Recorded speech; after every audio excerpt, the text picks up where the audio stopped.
Old Friends Are the Best by Jack Sharkey. Narrated by William Skye. Are you one of those people who save the best things for the last? Who eat all the chocolate sundae away from under the maraschino cherry? If so, you are very like the Peter W. Merrill moon plant. It had no awareness of time, and so did not know nor concern itself with the millennia that passed since it first drew up the dissolved silicates from the shifting grey remnants of soil and arranged them inside the walls of the 1,000 green pods that were its body cells, and settled down to wait. Somewhere within its fragile cortex, a tiny pulse of life beat. It was a feeble pulse, to be sure, and one that a man, unless he could observe it for 1,000 years without blinking, would not be aware of. As the normal human heart beat 72 times a minute, so did this tiny swelling of the tube contract once each 100 years. 50 tireless years of contraction, then 50 soothing years of relaxation, bringing the walls of the slender tube together and letting them ease apart. But it was sufficient for its life. The pallid yellow sap was moved about inside the plant once each 100 years, and the plasm of the silicon-protected cellular structure absorbed just the needed amount, bleeding off the waste products between the very molecules of the silicon buttresses, and patiently waiting the century out till the second helping came oozing around.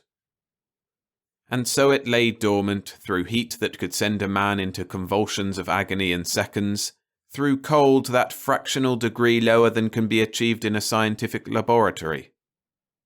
It did not know where it was, nor what it was, nor how precarious by cosmic standards was its chance of survival, with sap enough stored in the stiff, coarse roots for only a few more million years.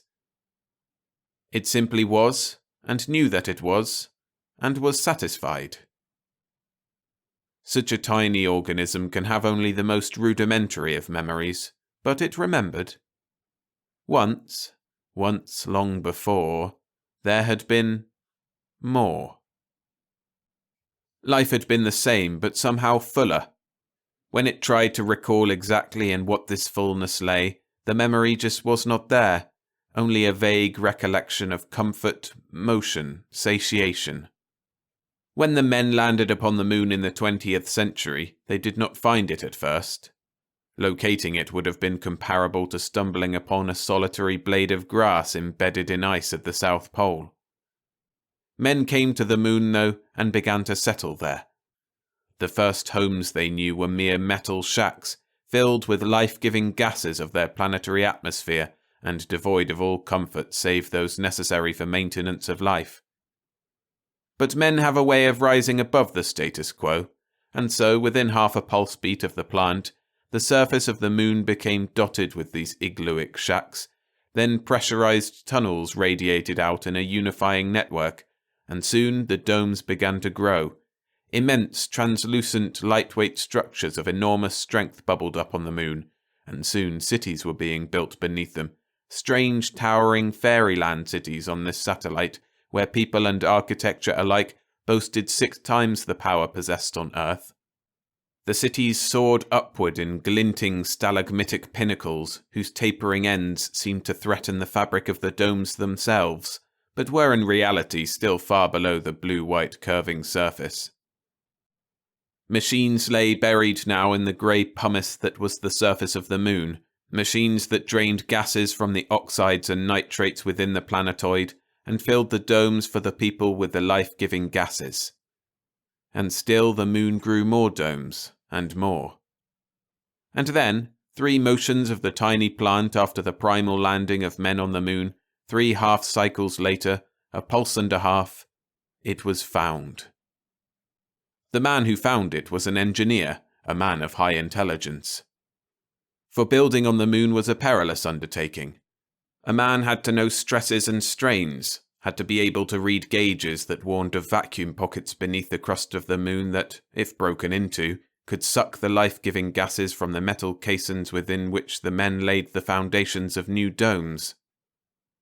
Had it been on Earth, and the workmen unionized and possibly unlettered, it would have had the fate of a dandelion that stands in the path of a growing subway tube. Unfortunately, the man, as mentioned, had intelligence. Carefully, the fossil, so he presumed, was cut away from the rock in which it was rooted and laid gently in a bed of soft cotton, and that bed in a plastic casing, and the casing in a metal box. The box was loaded aboard a spaceship and sent to a man back on Earth.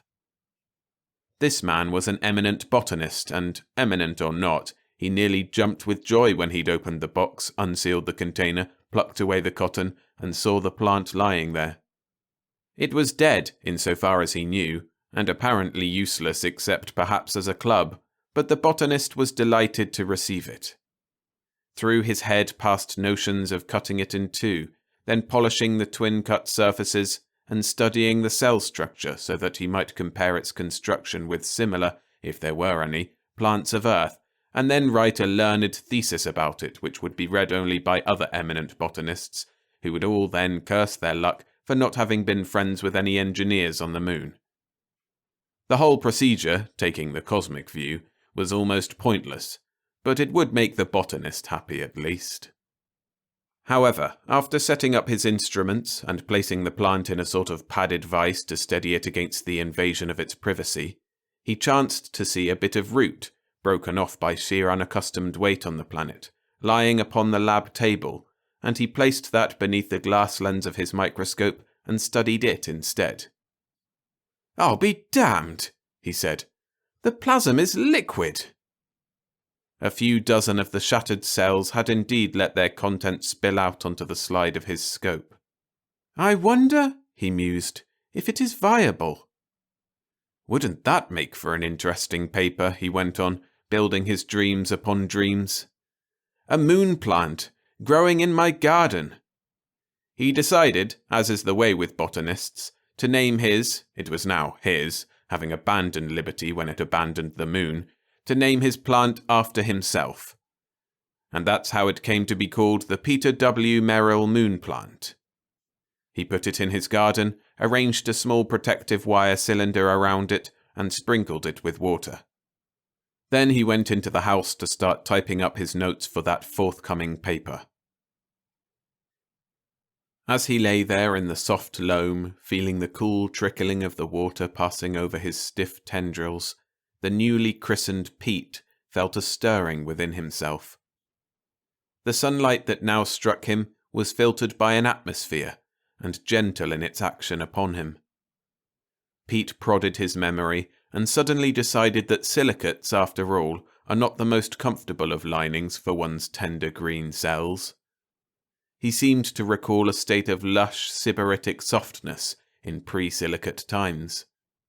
Decidedly, the silicates must go, thought Pete. And go they did, molecule by molecule, down into the earth through his roots, which were now acting as tiny spigots, getting rid of the scratchy stuff that had bolstered the cell walls against change for millennia past, leaving Pete softer, greener, livelier, and a constant delight to the heart of Peter W. Merrill the First whenever he came out to tend his plant between pages of his thesis. Pete, after spewing the last hateful molecule away, reversed his tiny fibre engines and began to draw in. He drew in all sorts of things as the days passed. A lot of minerals, and just enough water to float them in. Mostly, Pete's growing hunger sought out iron. Pete didn't know why he wanted iron, any more than a smoker knows why he wants another cigarette, but Pete's interest in iron was as intense as any smoker's in tobacco. Above the ground, he grew very few inches larger, merely broadening his dark green spiral leaves a bit to catch the tiny amount of warmth he required for growth. But beneath the soil, as with any tuberous plant, his roots were spread in a rough circular spoke-like pattern that reached about 10 miles in every direction. Pete Sr., had he tried to dig his plant up, would have been very much surprised to find he could not do it. But he didn't try, so his life went on as usual with no surprises, which is the way he preferred it, so he was happy enough. It wasn't until his paper had been duly published and botanical cronies had shaken the dust from their whiskers and toddled around to see this enviable possession that something of the root structure was discovered. "Seems to spread underground," one remarked. "Kind of a lunatic crabgrass," another jibed. "Sure you're not pulling our leg, Merrill?" said a third. "Seems a bit stunted." "Gravity," said Pete Sr. "Not used to it yet." Then they all had coffee and cake, shook hands with Pete Sr., and went to their homes and laboratories. By this time, of course, at the farthest reaches of Pete's root network, duplicate Petes were popping up above ground, quietly and unostentatiously. Pete stood barely 5 inches high, and much like their parent. They too began sending out spoke-like root networks. Some of them, stronger than others, sent roots for a radius of 100 miles, others for a few leagues and no more. Eventually, Pete Sr. reached an age where his body cells died more rapidly than they were replaced. That is, he achieved old age, and he passed from his life, leaving a wife, 3 children, and an unpaid fertilizer bill. Pete himself, by now, was pulsing considerably faster. In fact, incredibly faster, after his once-a-century contraction of short years before. His pulse rate was now in the neighborhood of 10 per second, which is a pretty good increase. It soon reached hundreds per second. And his offspring weren't far behind him either. Since the whole planet was now as interwoven with Pete-type networks as the inside of a baseball with string, this constant vibration, which slowly began to beat in a united concentration, began to make itself felt. People started to complain about it. So scientists with seismographs and even dowsers with willow twigs began to seek out the source of this unnerving, almost supersonic thrilling of the planet crust. Eventually, they located the tiny green plants with the spirally leaves at the center, the loudest point, of each network. Someone recognized the plant, and they confirmed this someone's suspicions by a check of the public library's back issues of Botanists Quarterly. It was the moon plant, all right. The Peter W. Merrill moon plant. Yes, sir. That's what it was. The public, though, was not satisfied with the finding of a name for the disturbance, and insisted that it be brought to a halt somehow. Naturally, the International Society of Botanists, Biologists, and Biochemists raised one hell of a fuss about this, but on a democratic planet, they were summarily outvoted, and all spirally little green Peter W. Merrill moon plants were, well, not uprooted, that would be impossible, but they were all cropped flush with the earth wherever found, and salt, acid, and all manner of nasty things poured into the stumps. However, nothing happened at all to the vibrations. People began to get fidgety and started petitioning their representatives in government to do something. A lot of speeches were then made, all over Earth, about the noise and general disturbance of the moon plant roots, but none of them offered a solution to the increasing racket. It was about this time that plumb lines started hanging crooked. Oh, it wasn't detected at first. How could it be, at first? Because you judge things by plumb lines, not vice versa. However, in a month, when everything was about 5 degrees off the vertical, notice began to be taken.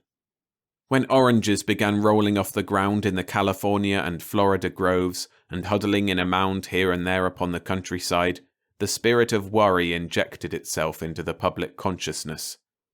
Niagara Falls' spectacular skew-wise splashing toward the Canadian side didn't set many hearts at ease either. And then someone remembered the moon plants, and saw that each new apparent gravity tug was coming from the stump of one of the plants, and a leading scientist figured out the answer after getting a snipped-off segment of moon plant root and testing the hell out of it. "It seems," he announced to the world, or that portion of the world that was watching his appearance on TV, there being considerable competition with a new series of NBC specials on another channel, "it seems that this Peter W. Merrill moon plant is, magnetic to a certain degree. Though not magnetism as we know it. It's more as though each plant, through the positioning of its roots and the coiling of same, plus a heavy concentration of iron in its physical makeup, has managed to make itself, or rather the stump of itself, since all such plants were cut down a short while back, to make itself the centre of an artificial gravity field. This field seems to grow, rather these many fields seem to grow in strength by the hour, and they have a tendency to topple things, the gravitational tug being most disastrous near the centres of the fields. The rims, though the angle of gravity is sharper there, are safer for stability only because they are balanced by more tugs from adjoining fields. Well, he went on this way for an hour or so, and soon his listeners, those who stayed tuned in, knew what the problem was. Down wasn't going to be down much longer. It was going to depend on which moon plant stump you happened to be near. The prospect didn't seem too much fun, and people started selling their homes and such, and booking passage to the moon, where life was controlled, but carefree, and free of annoying vibrations and rolling oranges. Lunar real estate enjoyed a fabulous boom for weeks after the telecast by the scientist, but it was soon all filled up, and further immigrations would have to wait the construction of more domes to house the newcomers. The laggards, understandably, raised a fuss about this callous attitude, and went moonward anyway until about 2/3 of the Earth's population was on the moon, the place becoming so hopelessly crowded that people had to half-rent rooms there, sleeping in alternating shifts with other half-renters, and spending their waking hours wandering the streets. "Things," sighed one realtor to another, "can't get much worse." And that's when the first meteor landed on Earth. In the general excitement, first about vibrations, then about gravitational fields, then about packing up and going to the moon, most newspapers had pushed to the want-ad pages little articles by eminent astronomers, in which were noted the odd behaviours of certain large planetoids in the asteroid belt between Earth and Mars. These cosmic hunks of rock seemed to be peeling off the general formation of the ellipse followed by their fellows, and moving sunward, singly or in small homogeneous groupings. Well, the first one landed, and left a dent on Earth where the Congo used to be, the shock being felt as far north as Oslo, to add to their vibrational, gravitational, and evacuational difficulties. Scientists on the moon, being as single-minded as scientists anywhere, became ecstatic. At last, the mystery of the ages was solved. Who put the pox in the face of the moon? A Peter W. Merrill moon plant, of course. They looked down in rapture as meteor after meteor, drawn across the countless miles of space by the pulsating gravity fields, plunged into the Earth, leaving pox visible to the naked moon-dweller's eye. And darned if each meteor didn't strike dead center of each plant network. After about a month, Earth looked almost exactly like the moon had once looked, with the exception of one locale, Australia, and much of the Pacific Ocean surrounding it. "It will indeed be a titanic meteor that hits there," the moon scientists enthused. For their careful check of the records showed that only one plant had been found on the whole continent of Australia, toward the eastern coast, which meant that its network probably extended beneath the Pacific itself, with a gigantic field reaching its hungry magnetic fingers into space. And then someone noticed that no more asteroids had peeled from the formation. The void between the asteroid belt and Earth was barren of hurtling rock. "Wonderful," the scientists enthused. "It means that each field down there on Earth ceased its tug the moment its meteor struck it. That means that once the final meteor lands, the Peter W. Merrill moon plant will be dead, and we can get some of the crowd off this place. Earth's a bit ragged looking, but after all, it's home." "Funny," said one of the younger scientists, "that the moon plant went so far afield for meteors, and yet did not disturb the delicate gravitational balance between Earth and the moon, its own satellite." "Let us hope," said an older scientist, "that this enormous Australian network has not been saving itself for us." He laughed at this little pleasantry, but no one joined him because someone had just peered through a telescope and noticed that Australia seemed to be getting larger. "You know what?" said the young scientist finally. "We're falling to the Earth. to form the largest pockmark of all." "What a spectacle!" cried another scientist. "Pity we won't be alive to witness it. I wonder why the Peter W. Merrill moon plant saved us for last." "Possibly," said the young scientist, "because as with a wedding, the groom asks all his relatives to come and see him married, and finally picks out the person who is to be the best man. The moon plant probably considers the moon an old buddy." The older scientists, however, gave this statement the stoniest of non-replies, and refused even to speak to the hapless young man for the duration of their journey downward to squashy death against the home planet. Romanticism and science just don't mix.